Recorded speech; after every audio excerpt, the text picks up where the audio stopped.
Sa iba pang balita, mga kabrigada, PNP kinumpirmang hawak na ang dalawang missing link sa kaso ng mga nawawalang sabongero. Brigada Kath Austria, i-brigada mo! Brigada Live Report. Hawak na ngayon ng Philippine National Police ang dalawang missing link sa kaso ng mga nawawalang sabongero.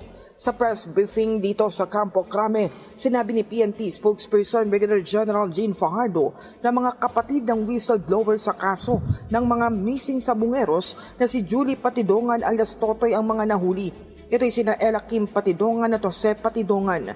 Si Ella Kim ang sinasabing nag-withdraw sa ATM account ng isang nawawalang sabongero habang si Jose ang nakuhanan ng video na umuning nag-escort sa isa pang nawawalang sabongero. Nahuli umanong dalawa sa isang bansa sa Southeast Asia at dumating sa Pilipinas itong July 22. May warrant of arrest umano si Jose sa kasong robbery habang si Elakim naman ay nahuli dahil sa paggamit ng iba pang pangalan sa passport bilang Robert Bailon.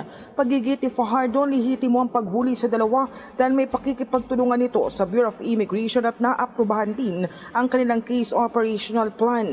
Samantala dahil sa pagkakahuli ng dalawa, naniniwalang PNP na mas mabibigyan ng linaw ang kaso ng mga nawawalang sabongero.